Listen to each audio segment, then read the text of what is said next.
So, let's see. Check to make sure we're streaming. Yes, we are live and alive. Okay, so we're going to chant first.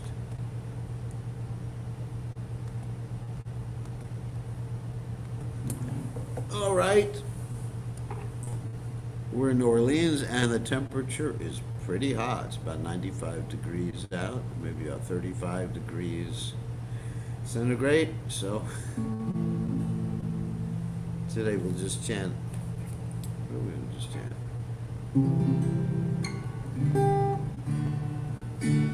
Chant the prayers of Lord Nishingadev. Since my songbook is not here,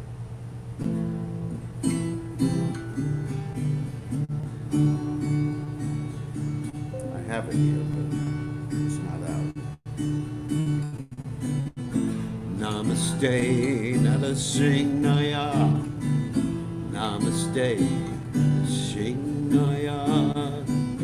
La la la, Dayane. La la la, Dayane.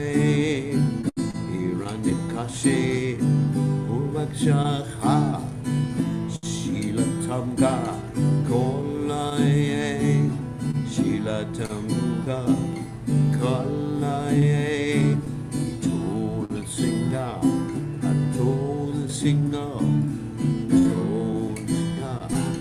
Tola Singa, Yato Yami, Tola Singa. Yato Yami, Tola Singa.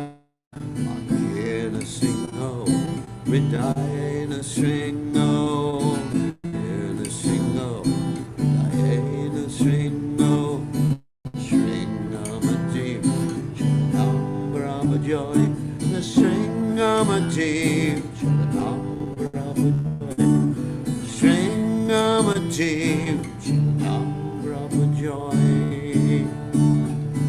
Avocado come up. Rain and come up with the string.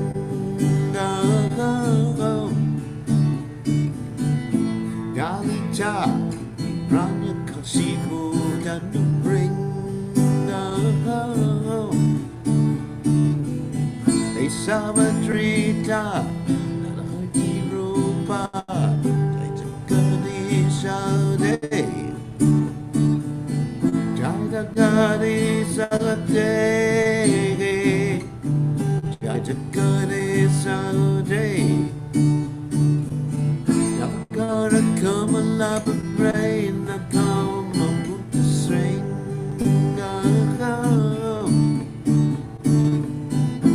Dalita, Ranyakashi, Budana bring.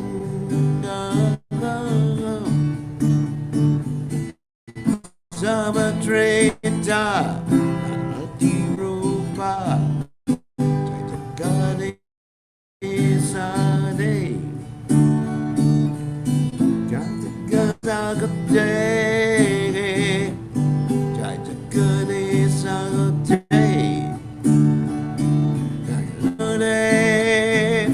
Sing a name, sing a name, let's sing a name, sing a name, sing a name, sing a name, Diana, sing a name.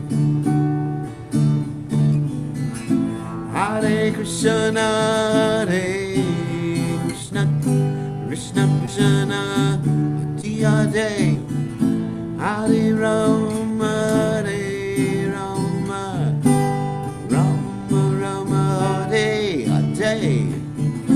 Hare Krishna, Hare Krishna, Krishna Krishna, Hare Hare. Hare Rama, Hare Rama, Rama Rama, Hare Hare. Hare Krishna, Hare Krishna, Krishna Krishna, Hare Hare. Hare Rama, Hare Rama, Rama Rama, Hare Hare, Hare Krishna, Hare Krishna, Krishna Krishna, Hare Hare, Hare Rama, Hare Rama, Rama Rama, Hare Hare, Hare Krishna, Hare Krishna, Krishna Krishna, Hare Hare, Hare Rama, Hare Rama, Rama Rama, Hare Hare, Hare Krishna, Hare Krishna, Krishna Krishna, Hare Hare, Hare Rama, Hare Rama, Rama Rama, Hare Hare, Sringadev, Sringadev, Sringadev, Jaya Sringadev, Sringadev, Sringadev, Sringadev, Jaya Sringadev.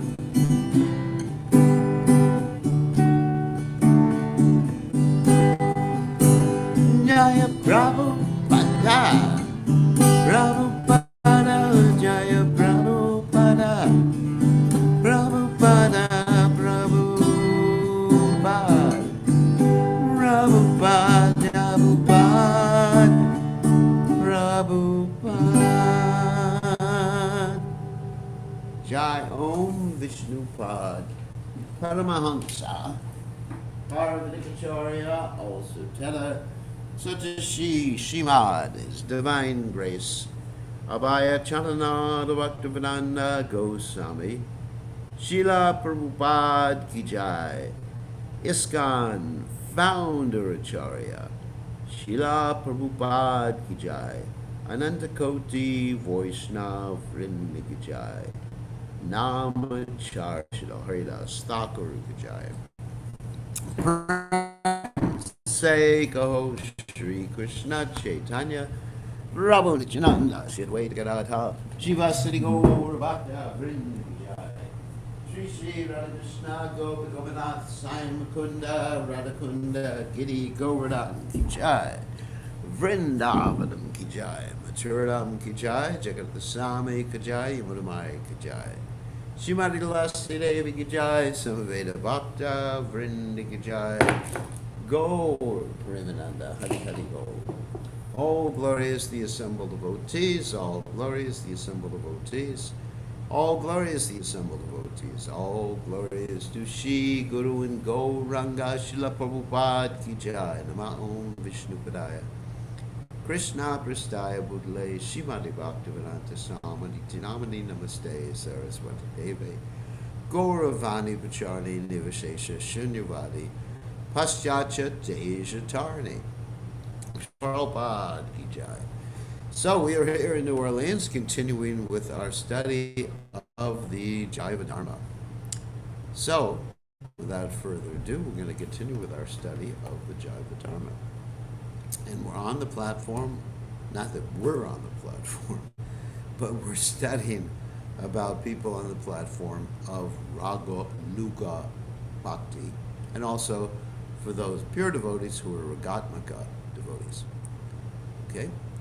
So, Om Gana Timidanda Shah Gananjana Shlakaya Chakshur Unmiritam Yena Tasmai Shigadave Namaha.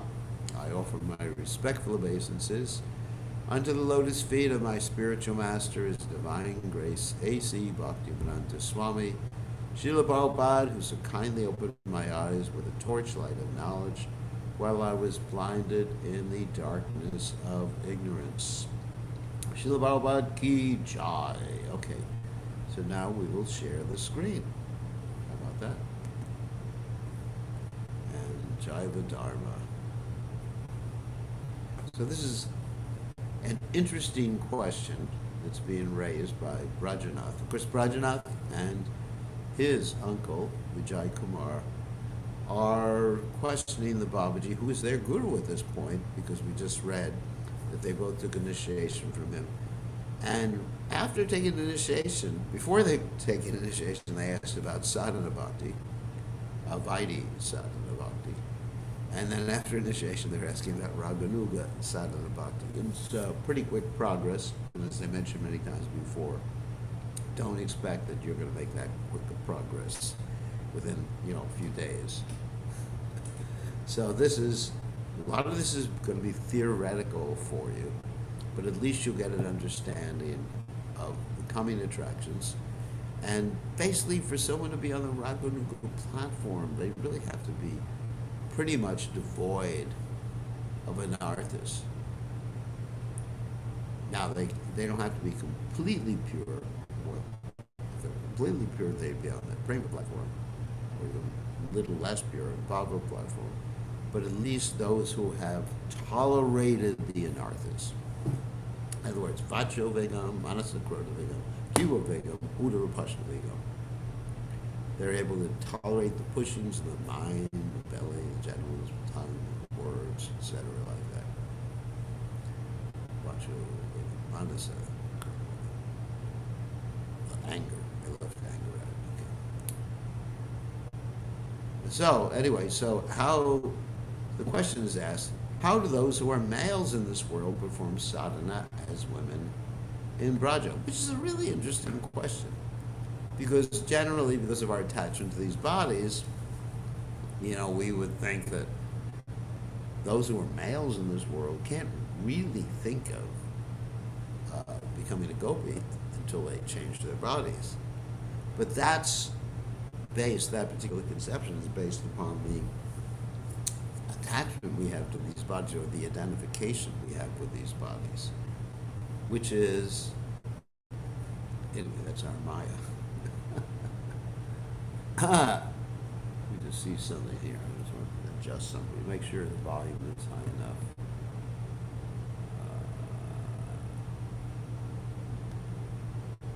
Okay. I'm using a different computer, or not a different computer, but a different setup. I'm here. Yeah, the volume needs to be a little higher.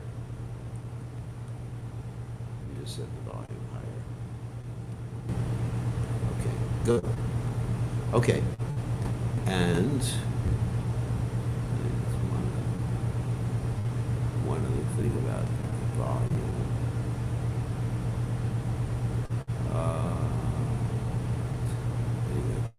Okay. So you may hear an air conditioner in the background. So the Brajanath asks, how do those who are males in this world perform sadhana as women in Braj? It's a good question. Babaji answers, those who attain a taste for Madhurya Ras, that's the conjugal relationship with Krishna, by qualification, that is, they're qualified, they don't identify anymore with that body that they're walking around with, just like someone doesn't identify with a car that they're driving temporarily. Those who attain a taste for Madhurya Ras, by qualification, though they exist as male in the gross body, the thing you can touch, are endowed with a female form in their Siddha Deha. Siddha Deha means their perfected body. In other words, they're functioning outside, but you would never guess that they're actually identifying themselves as gopis. You would never guess it. Why would you never guess it? Hold on a second. People asking questions. Okay, that was about the volume. Okay, which I sort of intuited.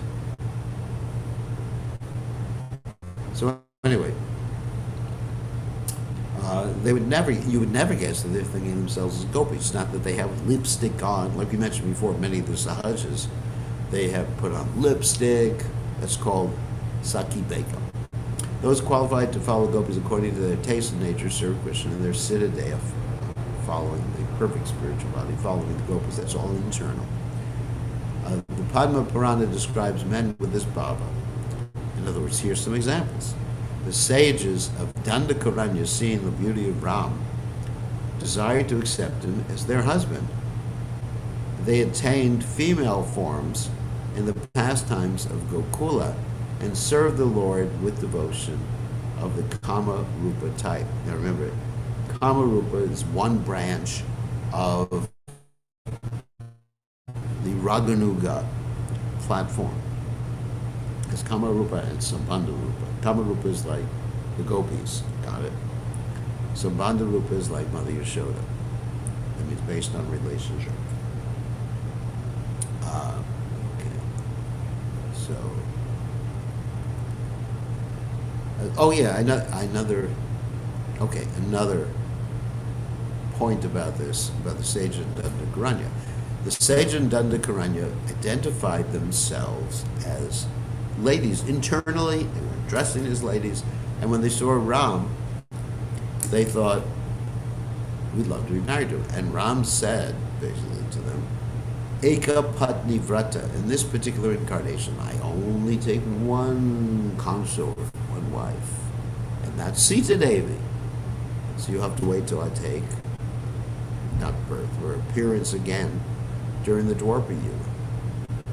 The interesting thing is, okay, here's an interesting story, that Sita Devi knew that Ram was going to appear in the Dwapara Yuga. So what did Sita Devi do? She said to Ram, she said to Ram that I want to see what you look like during the Dwapara Yuga. Dwapara Yuga is the previous Yuga that occurred before the present Yuga, which is, guess what, Kali Yuga. So Ram answered, just wait for a second, and he took his arrow out and used the point of the arrow to carve an image of himself in stone. That image was carved. It's like a bas relief. That means it's three-dimensional, but it has a flat back. I think you understand. It's like a relief panel. So he carved that image in the stone, and he said, this is what I look like. And that deity is now in a place called Ramuna, which is the place where the Gopinath, or the Shirachora Gopinath temple is. So that deity was carved by Lord Ramchandra. Pretty good. So Brajanath asked another question.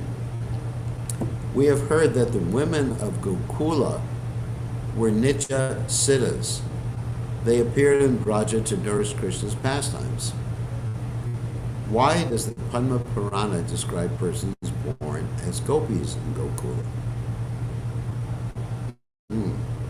So Brajanath's a little confused about this, because generally you hear that everybody who joined Krishna as the gopis were Nityasiddhas.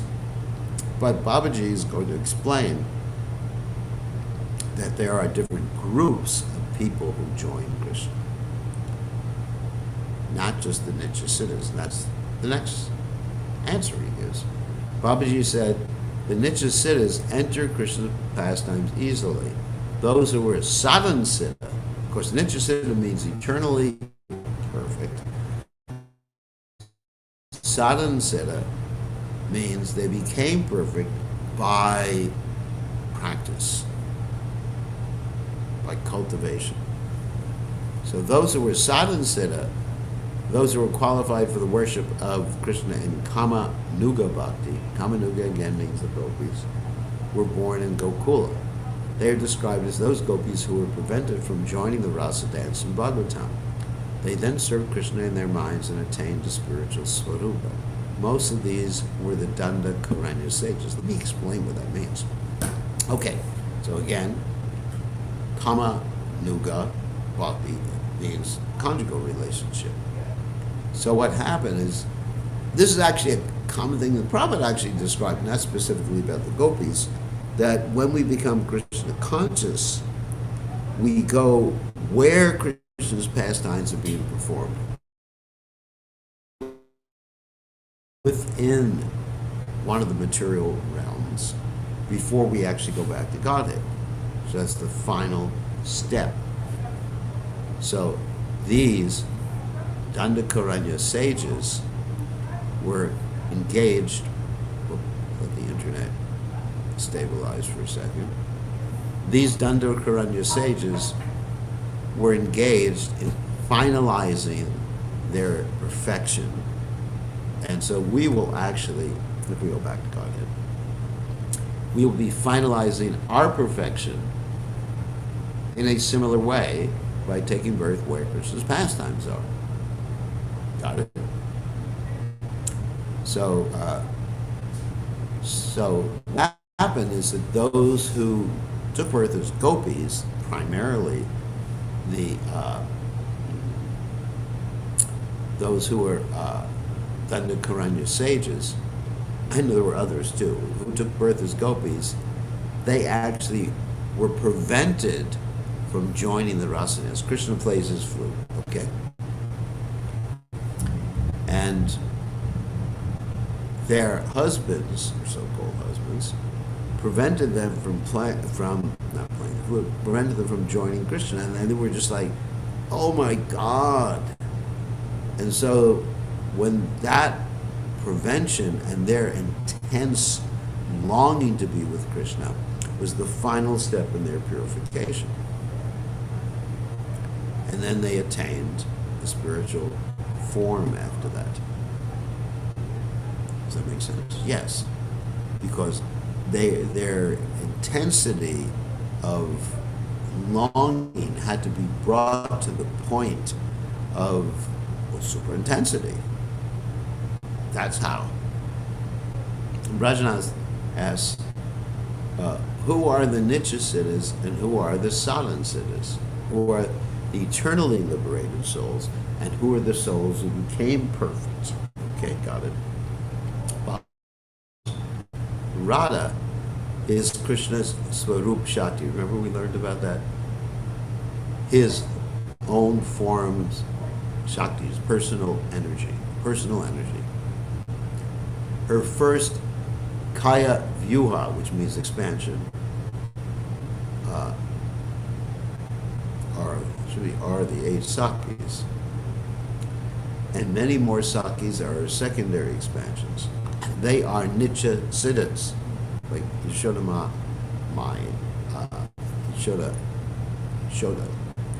Yashoda is Nitya Siddha. They are Nitya Siddhas. They're not included in Jiva Shakti. So you got it?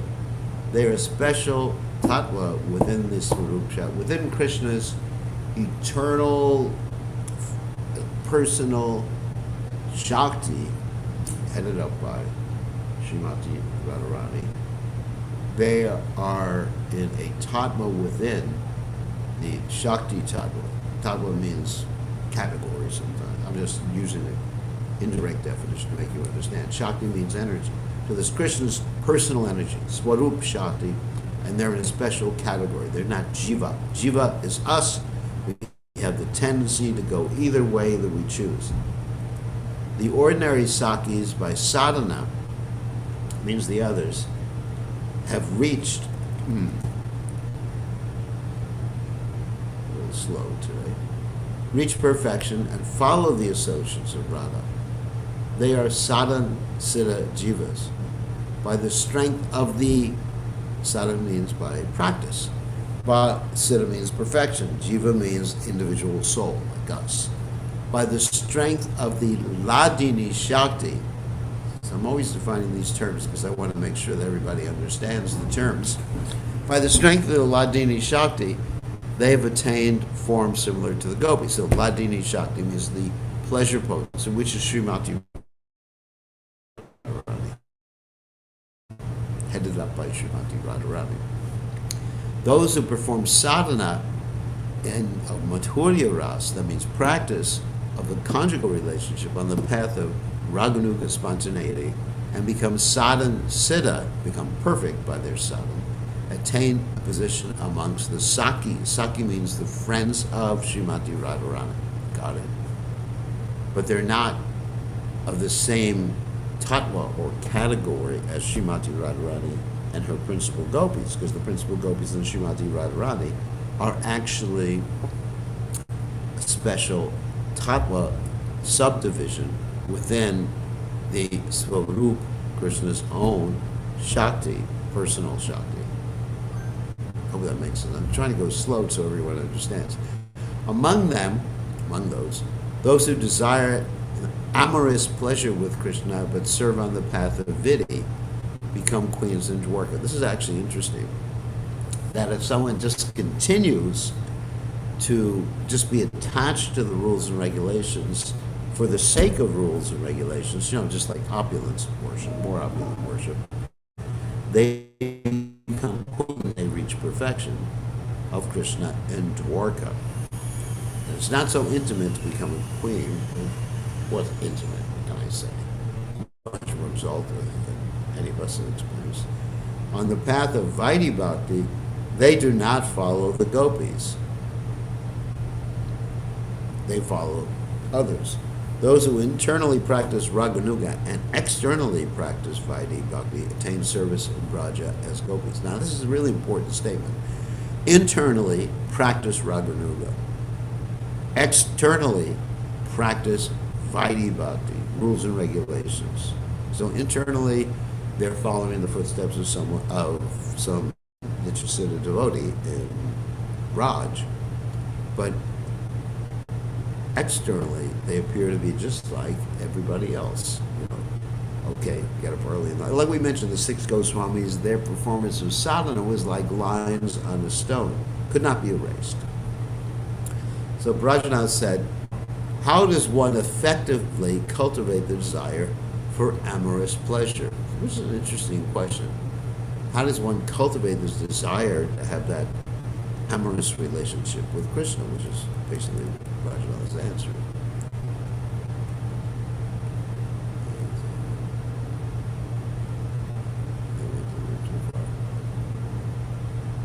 Babaji said, which is his answer, how does those who have affection for Krishna like a queen and desire to serve him as a housewife give up boldness, but they do not desire the mood of the gopis. Brajanath said, please explain this clearly. I mean, this is really elevated subject matters. I hope it's all right to be speaking about them in the evening class. But we're all devotees. Babaji answers, the sadhana of serving Krishna as his wife is called Mahishi Bhava, the mood of a queen. Those who have, that's just, Bhava means mood, Mahishi means like queen. Those who have this bhava during sadhana cannot experience the incomparable parakya unmarried rasa of the gopis, and because they're really attached to rules and regulations. But those who are on the Raganuga platform, they're also follow, and they're attached to following rules and regulations, but internally it's a different matter. So there's a division between internally. So really, actually, this is a good explanation. For those who go and become queens of Krishna and Dwarka, or go to Dwarka, they are internally and externally following Vaidhi. And those who go to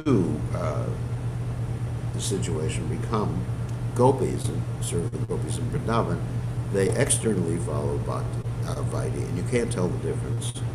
And they internally follow this Raganuga. I think that's a good explanation. Just like Prabhupada, obviously he's on the highest platform of devotional service, but he never talked about it.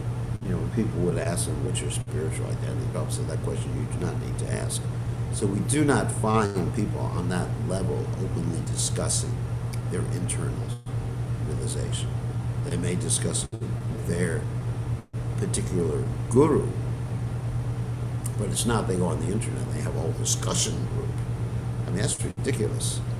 Sadhana of Raganuga Bhakti and the mood of Parakya is the cause of attaining Braja Ras. So the practice of spontaneous bhakti in the mood of the gopis. Parakiya means someone is not married to Krishna, but they're still having a relationship with Krishna. It's like, in the mature world, this parakiya is the lowest thing. And in the spiritual realm, it's the highest. Why is that? Because the material world is a reflection of the spiritual world.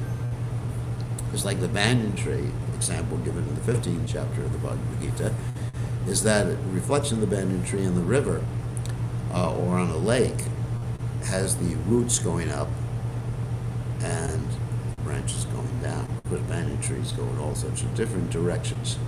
Brajanath said, I've understood this much by your mercy. Now please explain something.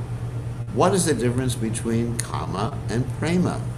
If there's no difference, then why not call this prema rupa bhakti? The word kama is difficult to hear. So in other words, kama means lust. It's one of the anarthas in this world.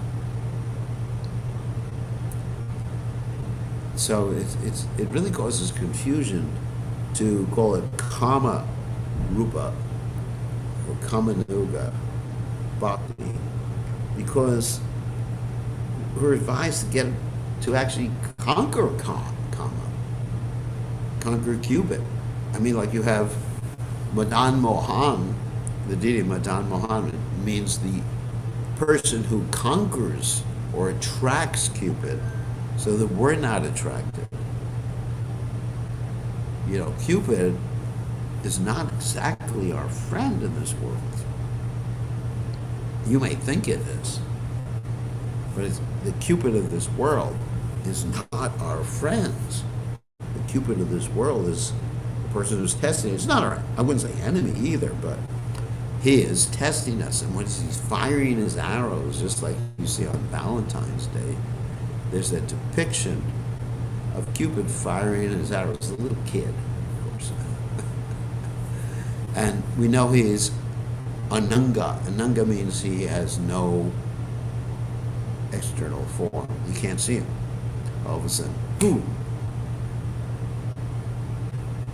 So, there was even a song from the 1960s that, talking about kama, says, when the moon hits your eye like a big pizza pie, that's amore, that's kama. In other words, like when you look at the moon and your eyes, it's like a pizza pie hits your face, you become blinded. In other words, that's amore or kama, which is actually true. She said, there's some difference between kama and prema. Using the word prema is synonymous sambandha rupa bhakti, yes, relationship. In sambandha rupa, there's no kama. There's no desire for amorous enjoyment. Amorous means like conjugal relationship. In sambandha rupa bhakti, there are no amorous pastimes. Thus it's simply called prema. When there is a mixture of the tendency for the desire for amorous enjoyment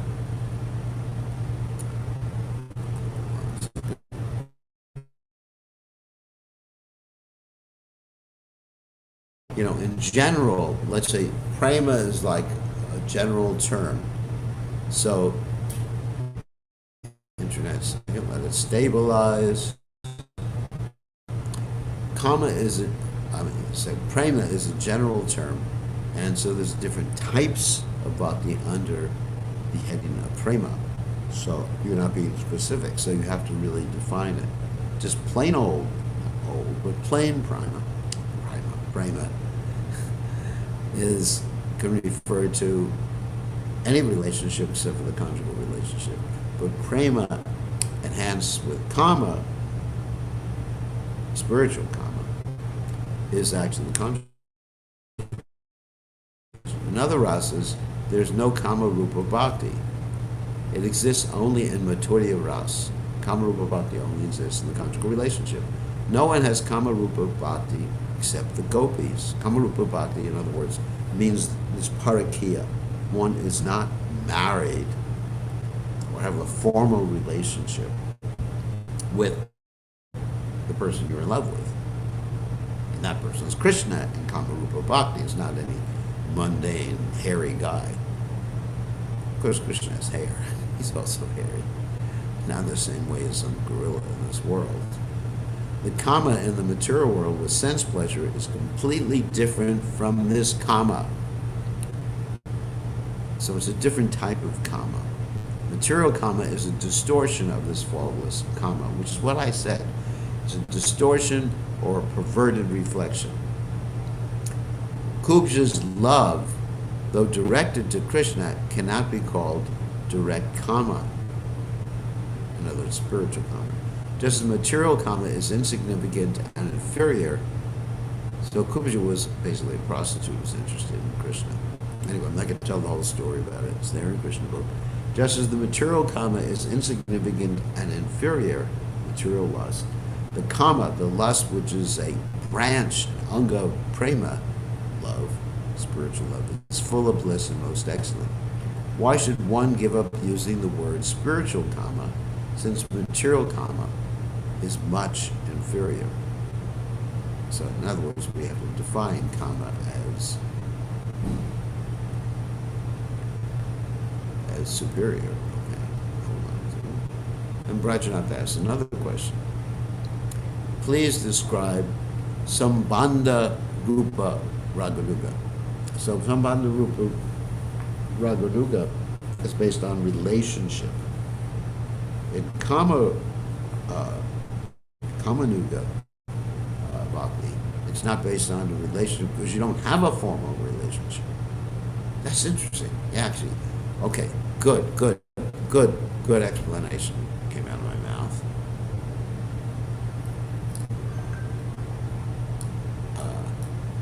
That is a very good explanation.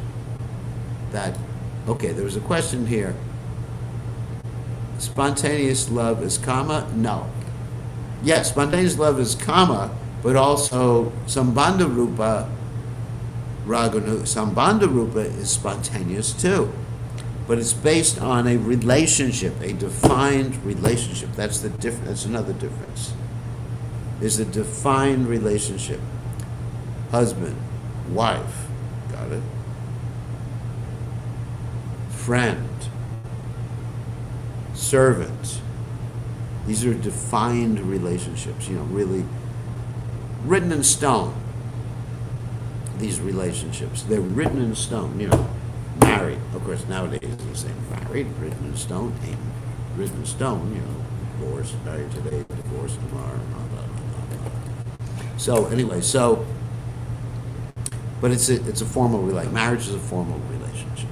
Okay, got a certificate, and then practically all these other relationships, which is going to be described here. Okay, actually, Babaji is going to explain it the same way I just did. Thinking oneself and identifying oneself as Krishna's father, etc., is called Sambandha Nugabhakti, which means the relationship.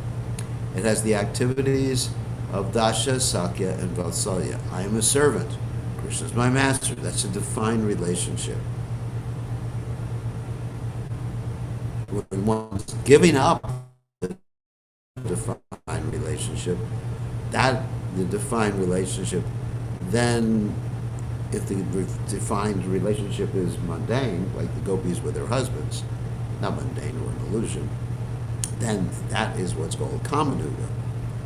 I'm a servant, but both are spontaneous on the pure devotional platform. Krishna is my master, both are prema. I am the married wife of Krishna. I'm a friend of Krishna. This is exactly what I just said. Wow. See? Confirmed by the great Acharya. I am the father and mother of Krishna. These are all Sambandha. The Sambandha Nuga Bhakti is pure among the people of Braj. In other words, it's a defined relationship. What's your relationship with Krishna? I'm Krishna's servant. Like, for example, my relationship with Srila Prabhupada is a defined relationship. I'm a disciple of Srila Prabhupada. I'm Srila Prabhupada's servant. It's defined. It's not undefined. So when it's undefined in a conjugal way, that's Kamanuga Bhakti. Okay, that's a good definition. So, but Sambandhanuga is also pure devotional service, like he says, is pure among the people of Braj. And it's spontaneous too. Mother Yashoda, she actually has spontaneous relationship with Krishna. But it's defined relationship. It's spontaneous. If she looks at Krishna, the relationship doesn't become spontaneous, but the manifestation of the relationship, so she's engaged in spontaneous devotional service. Of course she is. Because when she sees Krishna in danger, she's spontaneously in anxiety, just like a mother does. How does one cultivate Raganuga Bhakti in Dasha Sakya Vatsalya? So we moved away from the gopis now, in our explanation, not that we moved away from them. The person endowed with a taste for Dasha Ras, Dasha means the servitude relationship, should follow the Nityasita, eternally liberated servants like Rataka and Patraka, and serve Krishna following their sweet bhava. In other words, you're still following in the footsteps of other devotees, but it's a defined relationship. Rataka and Patraka have a defined relationship. Even Krishna's friends, there's varieties of friends, whether they're older than Krishna, the same age as Krishna, or younger than Krishna. That also defines the relationship. You don't say that the gopis that are younger than Krishna, they're in a different category. No. Because the gopis' relationship with Krishna is not defined by Dharma. By, our understanding of Dharma. Those endowed with a taste for Sakya Ras should serve Krishna by actions impelled by the bhava of Krishna's friends like Subal. Of course, Subal, and of course my favorite is Madhu Mangal. Doesn't want to tell jokes all the time. Those endowed. That doesn't mean that's my Ras. Don't jump to conclusions. I just like humor. In all the Rasas, there are humorous people. Those endowed with the taste for Vatsalya Ras, means parental relations, should serve Krishna, taking support of the mood impelled by gestures similar to Nanda and Yashoda. That's Sambandha.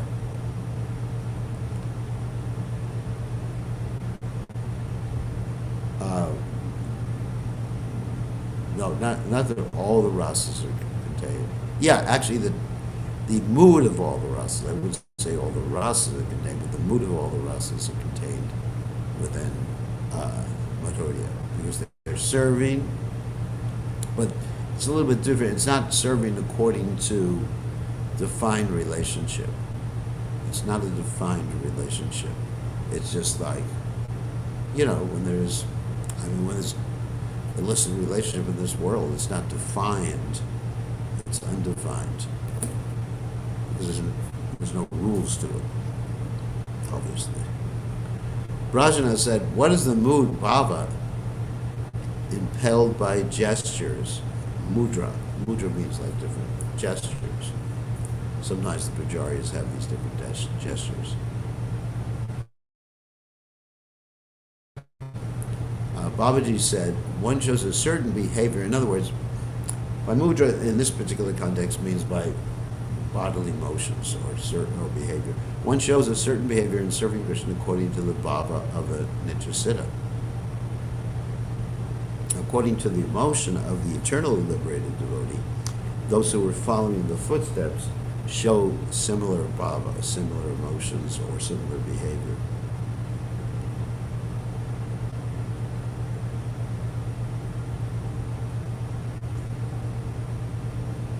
The various external actions seen along with these actions are called mudras, or gestures. An example of this is Nanda is overcome with bhava. From that bhava, he behaves with Krishna a certain way. So this is a little bit different than what we not commonly think of in terms of mudras. Mudra would usually mean hand, things like tortoise or bird, something like that. One should follow that behavior. The behavior, this is really interesting explanation.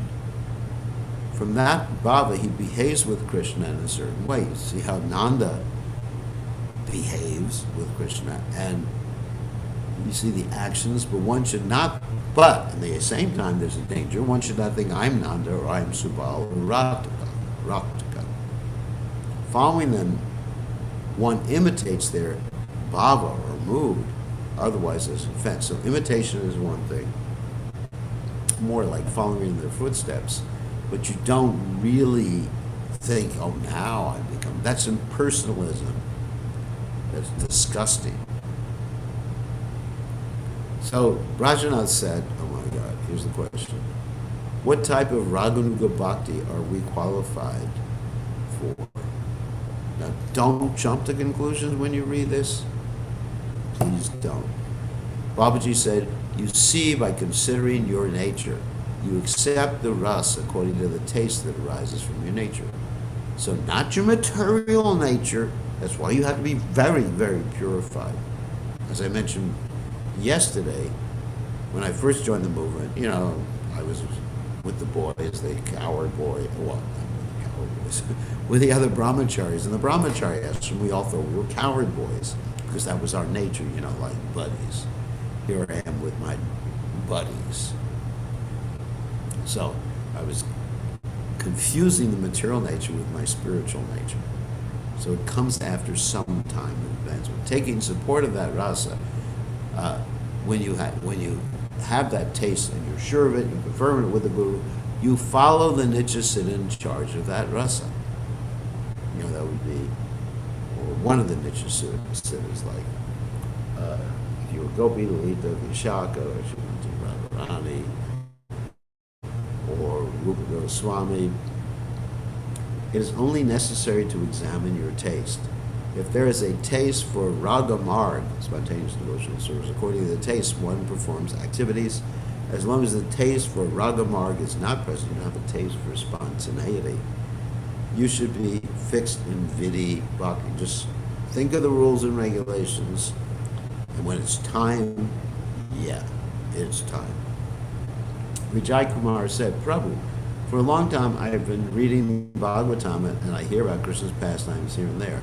When I study Krishna's personality, pastimes, a bhava rises in my heart that I should serve the couple like Lalita. Now here you see them like jumping up right after the initiation, which is really shocking. But anyway, Bhaktivinoda Thakur, it doesn't mean to indicate that everything should be so compressed in time like that. It could take a whole lifetime, it could take many lifetimes, it could take 50 years, whatever. Babaji said, immediately he confirms, oh my God. Don't try that if you're, like I said, well, don't try it with me. So he said, a bhava rises in my heart, I should serve the couple like Lalita is serving. Babaji said, you should not say more. You are a special manjari following Lalita Devi. Quick realization. What service do you particularly like? Ooh. So let's describe what a manjari. Manjari means like a small girl, pre-pubescent girl who serves the gopis in their intimate pastimes, relationship with Krishna, and in their service to Srimati Radharani, their servants. And they can enter into extremely, they don't directly have a conjugal relationship with Krishna, but they indirectly have in the sense that they are serving in a very intimate way the gopis who are having an intimate relationship with Krishna, which is ultimately Srimati Radharani. So they're able to enter into those pastimes because they're prepubescent girls. So those are called manjaris, manjari, following Lalita Devi. So these are special categories. So this is interesting information. So we're going to get into this tomorrow. Don't misapply this, please. This is just for your edification, understanding the deepness of the Krishna conscious philosophy and application. So now that we've entered into these intense things, we're going to get some questions from everybody. Okay, I'm going to allow you to unmute yourselves, and you can ask questions about these intense subject matters. So who has questions?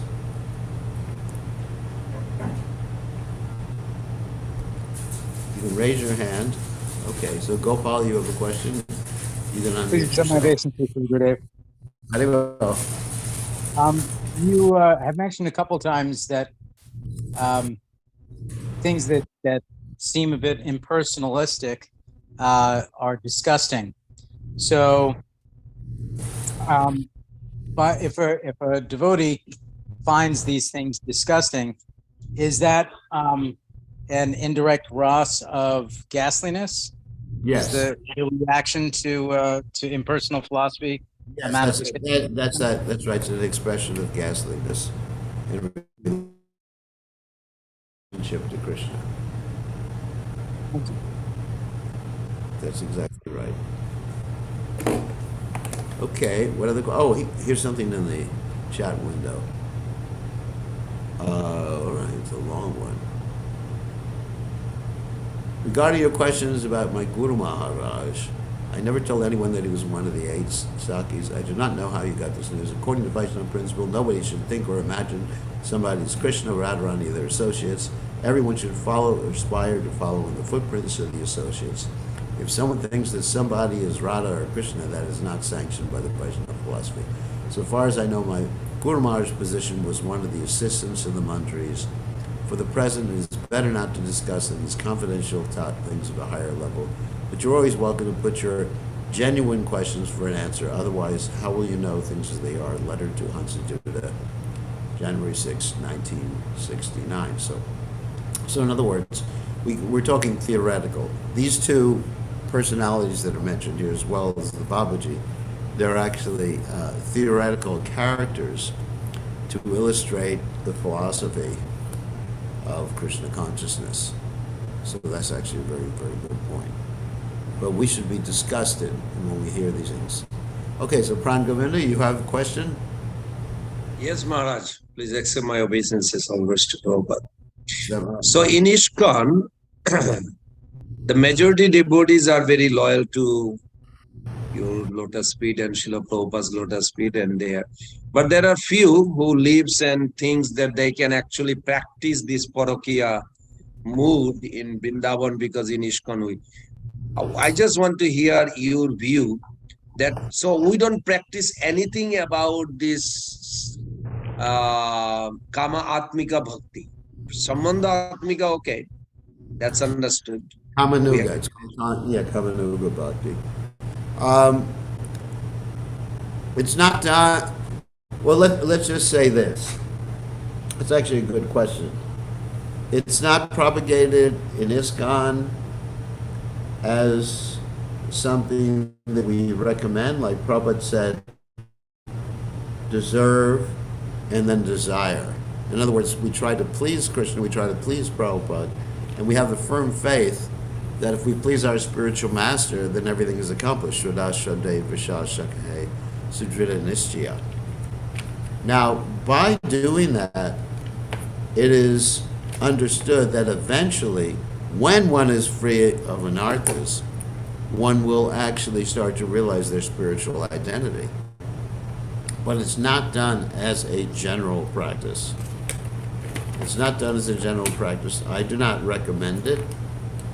But if someone comes to that level because of his pleasing Prabhupada, but if someone's not on the level, it will actually take one away from pleasing Prabhupada, and it will stop the preaching. Prabhupada was very upset when devotees who are obviously not qualified were having this group called the Gopi Bhava Club in Los Angeles. And he said, this will destroy our movement.